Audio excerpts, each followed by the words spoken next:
organizada para atender a esses pesquisadores. A Ana mesmo outro dia comentou que ela, quando começou a pesquisa dela sobre o nazismo, ela tinha uma série de dificuldades para conseguir achar de fato os documentos, tinha uma dificuldade de mídias também, porque a documentação antigamente costumava estar sempre em pastas, de forma bem pouco apropriada em termos de conservação. A gente bem sabe em termos de documentação como jornais, documentos antigos, né? Fotos, tem certos problemas de conservação, de fato, por causa da própria matéria, né? Do suporte que a informação está colocada. Então, hoje em dia, a grande questão, por exemplo, um dos grandes estudiosos agora do tema é o Robert Darnton, um historiador norte-americano que estuda a questão da circulação da cultura, sobretudo a cultura literária no século XVIII. Darnton ele começou a fazer estudos sobre a questão dos arquivos e acervos também bibliográficos, porque justamente por ele estudar a questão das luzes, da ilustração, ele notou que era importante que esses conteúdos, esses antros do saber, como as bibliotecas, esses centros de documentação, tinham que estar o máximo possível disponibilizados, sistematizados ao público. Não só para pesquisadores, no caso historiadores, que tivessem que pesquisar para um fim específico, como uma tese, uma dissertação, mas para o público em geral. Documentos de Estado, por exemplo, né, são fundamentais que, dentro de uma lógica agora de transparência, essa documentação produzida no setor público esteja disponibilizada para o público em geral. É nesse sentido que, por exemplo, a internet veio como maneira de difusão dessas informações. Quando eu digo para vocês a questão da República das Letras, em que o Darnton se debruçou para pesquisar, uma das grandes ambições dos pensadores do humanismo era poder dar uma maior possibilidade de circulação da informação, porque eles achavam que um homem que tivesse mais contato com o maior número de informações, mais ilustrável ele seria, ele teria mais chances de ser uma pessoa racional, possibilidade de racionalização, de conhecimento do mundo.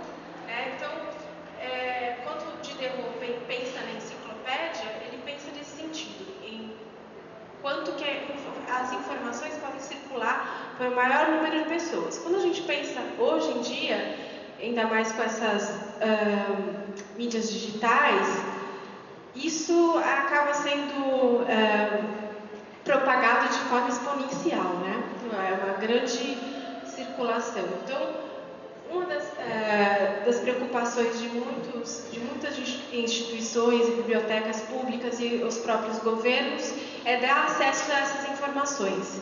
E como fazer isso, né? Quando, no caso de muitos pesquisadores iam fazer as suas pesquisas e se deparavam com esses acervos materiais em papel, nós temos um sério problema da informação acabar desaparecendo porque o suporte é frágil. Então, uma das políticas que hoje em dia funcionam muito bem é a digitalização dessas informações. Então, uns anos atrás, os jornais, sobretudo, usavam me foge a memória agora, microfilme. Só que ainda o microfilme ele ficava restrito a um determinado tipo de equipamento, nesses centros de documentação mesmo, nessas bibliotecas. Ainda era um suporte complicado e que não dava amplitude para um grande número de pessoas. A internet hoje vem como uma forma muito importante para armazenamento dessas informações. Então, uma série de instituições estão se debruçando nesse trabalho de não só de fazer essa sistematização interna de catalogação dos itens, mas da digitalização que faz com que esses documentos possam ser preservados né? E o grande público tem acesso. Então, muitos pesquisadores podem trabalhar nas suas casas, né? Aí tem um grande problema da questão da indexação desses conteúdos, que exige uma tecnologia bem apurada, todo um sistema, uma questão de logística, né, para que essas informações sejam indexadas de forma, inclusive, fácil para que o pesquisador de qualquer lugar tenha condições de procurar exatamente aquele tema que ele está buscando, né? Na instituição em que eu trabalhei, nós ainda não havíamos conseguido fazer isso. Mas o próprio Dato, ele no livro, que gostaria de depois passar para vocês, que se chama A Questão dos Livros, ele fala dessa questão da documentação e da questão da internet, porque ele passou por um projeto muito grande, se não me engano, na Universidade de Washington, da Biblioteca Nacional de Washington. Ele está coordenando um grande projeto de colocar na internet todos os conteúdos da biblioteca.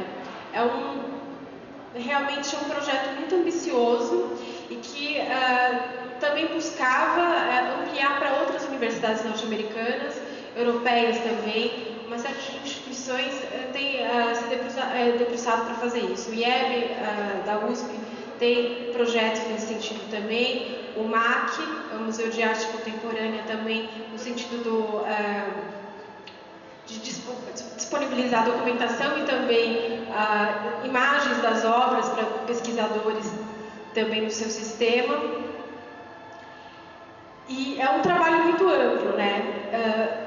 O próprio Robert Darnton, ele também foca na questão de que, para ampliar esse projeto da universidade, da biblioteca, no sentido mesmo dessa República das Letras virtual, ele pensa no Google também como uma ferramenta importante para a difusão da informação. Só que, nesse sentido, a gente tem os problemas que, enfim, essas instituições se deparam. No caso de livros, de obras raras, existe uma lei, né, que determina que só tem acesso público, direito livre, né, do autor, após 70 anos da morte do detentor dos direitos, né, na realidade do detentor da obra. Por que acontece isso? Nesses acervos, há obras ou própria documentação que não pode ser disponibilizada. No caso, aqui no Brasil, a gente tem um sério problema com os documentos relacionados à ditadura militar. Isso tem a ver com essas políticas também de acesso. Nem tudo é possível de ser disponibilizado ao público, justamente porque envolve terceiros, né, pessoas envolvidas a essas informações que estão vivas e que podem comprometer essas vidas, a vida dessas pessoas e seus relativos, né? E também outro problema é a questão do direito de autor mesmo. Mesmo a instituição sendo detentora de uma obra, ela não pode dar total acesso ao público dessa obra, porque os direitos pertencem a quem executou, quem elaborou a obra. Então, esses são os entraves que nós temos, né, em relação a disponibilizar todas as informações desses grandes acervos, tanto de bibliotecas e arquivos públicos, né, arquivos privados também, de fundações. Então, eu acho que era isso que eu ia falar, que é muito importante nós pensarmos nessa questão da República das Letras em relação aos arquivos e esses centros do saber, para dar uma chance das pessoas conhecerem essas documentações, mais do que as documentações, mas as informações contidas nelas, né?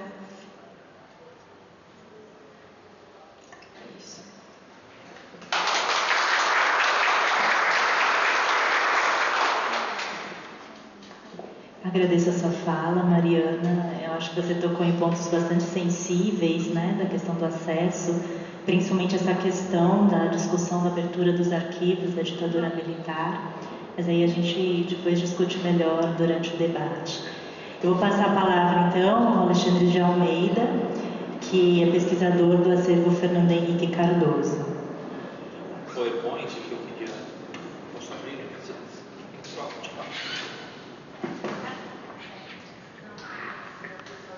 A área de trabalho.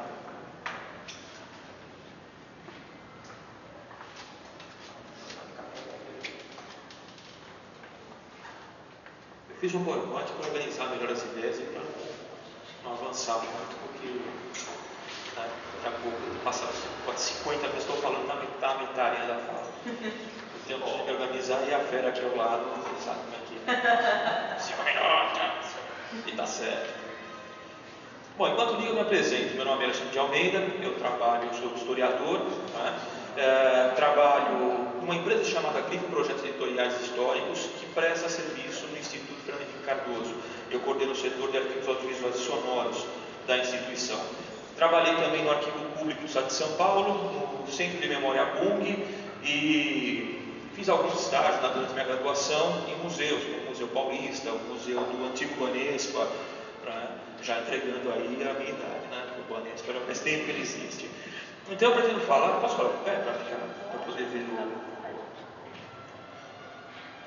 o que eu pretendo falar, e algumas das minhas falas convergem com o que a Mariana estava falando também. Isso é bacana, porque é um tema que é cada vez mais recorrente, essa questão do acesso à informação e os arquivos que claro, é o tema da nossa conversa aqui. O que eu pretendo mostrar, eu dividi em 3 partes a minha fala, tratando isso de caso do Arquivo Público do Estado de São Paulo, do Centro de Memória Bung e do acervo Presidente Fernando Henrique Cardoso. A primeira parte é mais uma espécie de sensibilização para a importância, a necessidade dos arquivos, da preservação desses arquivos. A segunda parte trata um pouco dos instrumentos de acesso à informação dessas instituições. E a terceira parte, os pontos críticos da questão do acesso. Tá bem? Vamos fazer assim então? Beleza. Segundo o Schellenberg, um ícone da arquivologia, ele define que arquivo é um conjunto de documentos que, independente de sua apresentação física, características, expedidos ou recebidos por qualquer entidade pública ou privada, no exercício de suas funções, ou em função de suas atividades, e preservado ou depositado para preservação por aquela entidade ou por seus legítimos sucessores como prova de suas funções, sua política, decisões, métodos, operações e outras atividades, ou em virtude do valor informativo dos dados neles contidos. Ou seja, um arquivo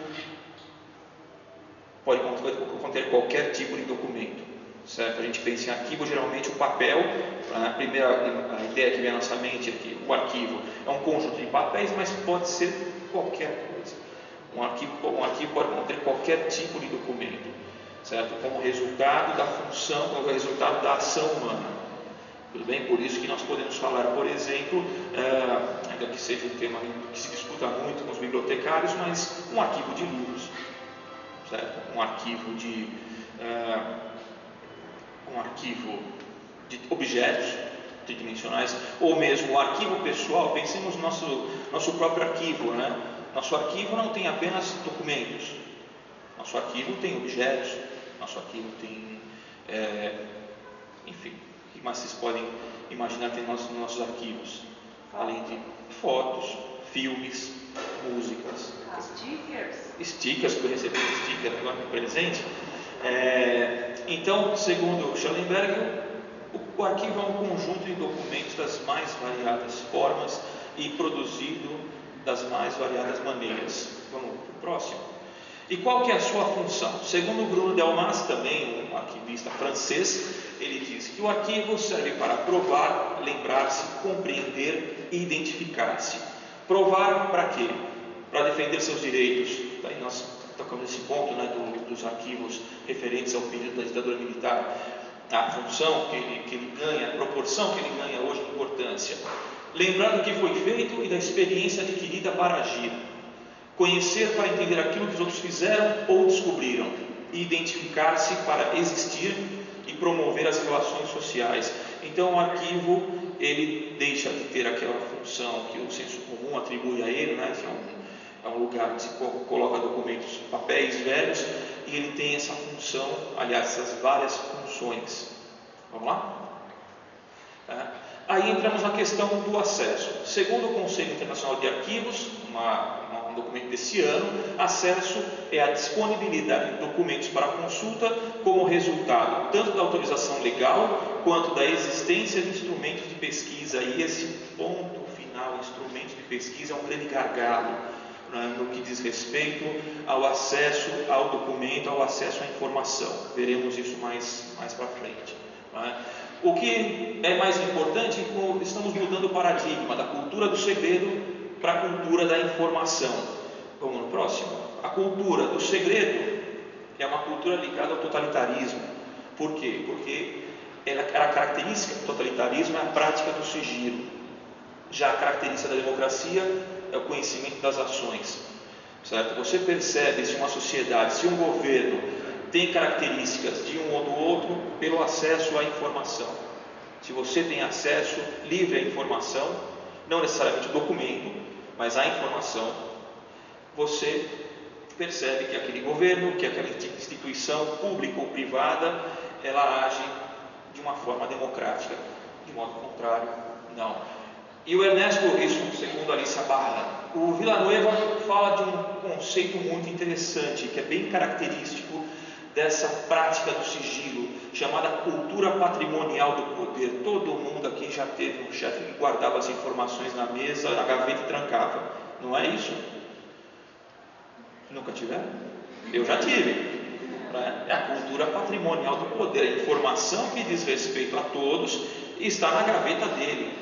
E veja, não estamos falando apenas de instituições públicas. A cultura patrimonial do poder, ela está em todos os setores, nas empresas privadas, na família, nas relações entre as pessoas, certo? Porque ela é a privatização dos documentos resultantes de uma atuação em um cargo público, e aí eu extrapolo para o privado, para as relações entre as pessoas, com o objetivo de protegê-lo de acusações futuras. É um outro ponto interessante também, quando a Mariana falou dos documentos ligados ao regime militar, onde a prática da cultura patrimonial do poder, a gagueira violenta hoje, a cultura patrimonial do poder foi praticada à torta e à direita.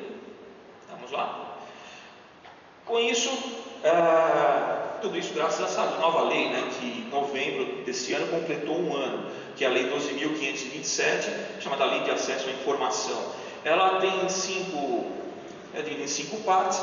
A primeira são disposições gerais, mas basicamente ela trata de acesso à informação e a sua divulgação, procedimentos de acesso à informação. Aí temos o nosso gargalo novamente, né? Porque como é que você chega à informação se ela não está organizada? Nós temos os recursos, ou seja, a pessoa ela tem direito e ela pode recorrer a diversas instâncias jurídicas para ter acesso a essa informação, desde que, claro, ela não seja protegida por sigilo, né, e nem fira a honra da pessoa, a dignidade da pessoa. E claro que é tratado aí nas restrições de acesso à informação. O que é muito interessante é que começa a ficar cada vez mais claro, né, os procedimentos para você acessar a informação e qual informação pode ser acessada em qual tempo. Isso é uma grande conquista nossa, da nossa sociedade, né? Vamos lá. No que diz respeito aos arquivos, nós temos 3 tipos de arquivo: o arquivo público, o arquivo privado e o arquivo privado de interesse público e social. Eu tive experiência nesses 3 arquivos. O arquivo público, é o arquivo Estado de São Paulo, né? Hoje, segundo a definição de Beloto e Camargo, 2 arquivistas aqui de São Paulo, né? São documentos acumulados em função do exercício de atividades executivas, legislativas, judiciárias. São documentos produzidos pelo próprio poder público, certo? Ou por instituições que têm um caráter privado, mas que prestem serviço público. O arquivo privado, bem, são nossos arquivos, né? Por exemplo, né? São conjunto de documentos acumulados por pessoas físicas ou pessoas jurídicas. Então pode ser pelo Alexandre, ou pode ser pela escola particular que o Alexandre trabalhou, sabe sei lá quando, faz muito tempo, né? Depositados ou não em instituições públicas. Esse é o caso do acervo do Centro de Memória MUMI. E o terceiro caso, o arquivo público, o arquivo privado, de interesse público e social, que é o caso do acervo do presidente Fernando Henrique Cardoso. No acervo dele contém documentos do período em que ele foi presidente, que ele foi senador, que ele foi ministro das Relações Exteriores, ministro da Fazenda, mas há também documentos referentes à carreira dele como professor universitário, documentos ligados à família. Esse documento, segundo a Lei 8.159, a Lei Geral de Arquivos, ele é considerado de interesse público social. Qualquer acervo do presidente aqui no Brasil é considerado de interesse público social. Uma pequena caracterização de cada uma dessas instituições, né? O Arquivo Público do Estado de São Paulo está ligado à Casa Civil do Governo do Estado, antes era ligado à Cultura, mas agora passou para a Casa Civil. Por quê? Porque além de guardar documentação produzida pelo poder público e também arquivos de interesse público e social, ela é responsável pela formulação e implementação da política estadual de arquivos. Então, no Arquivo Público do Estado de São Paulo existe um setor, que é o SAESP, a diretoria, é o Sistema de Arquivos do Estado de São Paulo, e eles são responsáveis pela produção, todo o processo de formulação e implementação da legislação relativa às informações. Eles também prestam assessoria aos municípios, né, para a organização dos seus arquivos. Então a gente percebe aí que o Arquivo Público tem essa dupla função. As suas políticas de acesso, né, eu coloquei de forma bem resumida, e no final, a terceira parte, ela nos ajuda a pensar um pouco nessas políticas. A primeira, o Arquivo Público, ele possui instrumentos de pesquisa online. Quando a Mariana falou dos documentos digitais, né, e falou também do acesso aos documentos digitais, hoje é imprescindível com a internet, é importantíssimo, e é um direito do cidadão ter acesso às informações, a instituição ter os seus instrumentos de pesquisa online, os seus catálogos, para ser mais direto. Ele também permite o acesso ao documento original. Se você for no salão de consultas do Arquivo do Estado, você pode consultar o documento, tá bem? E eles também possuem um serviço de reprodução de documentos. Você pode obter cópias desses documentos. É lógico que aqui o Arquivo Público ele respeita a legislação no que diz respeito ao sigilo. Alguns documentos você não tem acesso. Por quê? Porque são documentos sigilosos e eles devem permanecer fora da consulta pública por um período X. Tá bem? Vamos para o próximo. Aqui um pequeno exemplo no site do Arquivo do Estado, do instrumento de pesquisa, né? Pode pular para o próximo. Patrocínio da nossa Caixa, da Caixa Econômica Federal. Então você pode pesquisar os documentos por esse instrumento de pesquisa. Alguns você tem acesso online, outros não. Mas enfim, já é uma prática muito bacana essa de você disponibilizar o que você tem no acervo. Quer dizer, essa ideia da cultura da informação. Né? Vamos lá para o próximo, que é o Centro de Memória Bung. O Centro de Memória Bung, ao contrário do Arquivo do Estado, é uma pessoa jurídica de direito privado. Ele está ligado à Fundação Bung, que por sua vez é mantida pelas empresas Bung. Já ouviram falar da Bung? Do óleo Primor, da Margarina Delícia, como é que chama? O Colmanato Bandudá, o fertilizante, são produtos da Bung. A Tintas Coral, que ficava aqui ali no Tinga, durante muito tempo foi uma empresa também ligada à Bung. A sua missão é tudo aquilo ali, né? Resgatar, tratar, disponibilizar o patrimônio das empresas Bung no Brasil.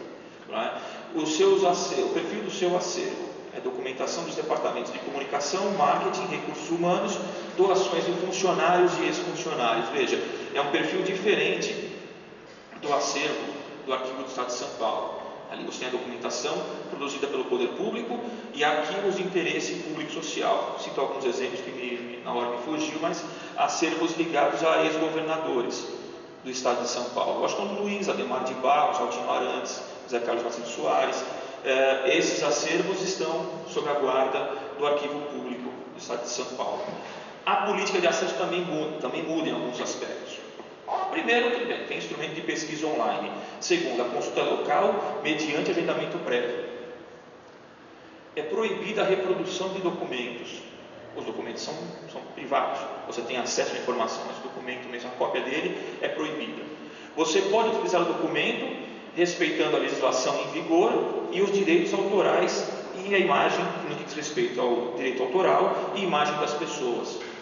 Tá? Eu quero pegar uma foto para uma publicação. Essa publicação será comercializada? Será. Então, é preciso aí pagar o direito do fotógrafo. Tá?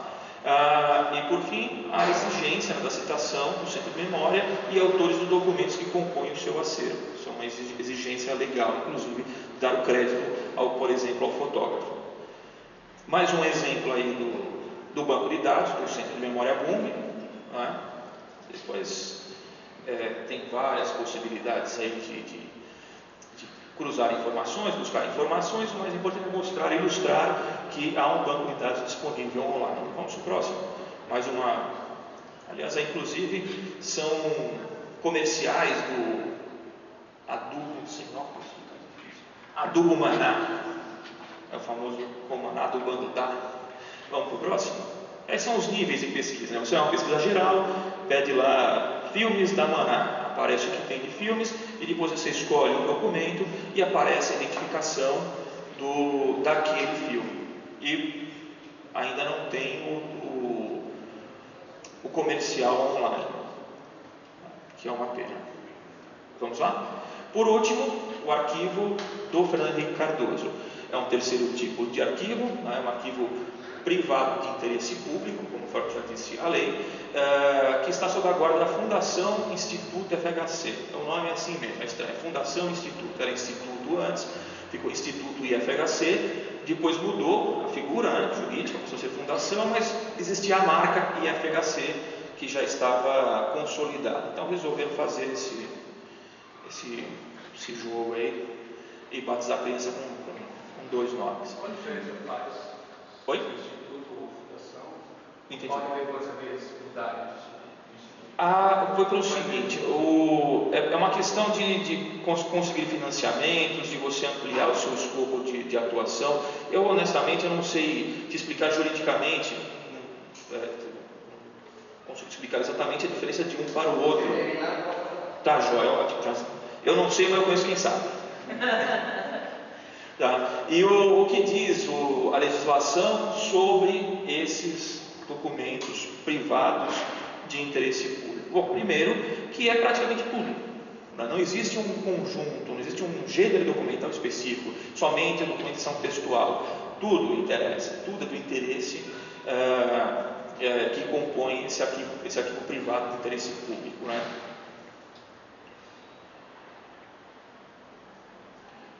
A sua missão, a missão do arquivo, né, que seria organizar, preservar, disponibilizar documentos referentes à vida política e profissional de Fernando Henrique Cardoso, né, como eu já disse, documentos da época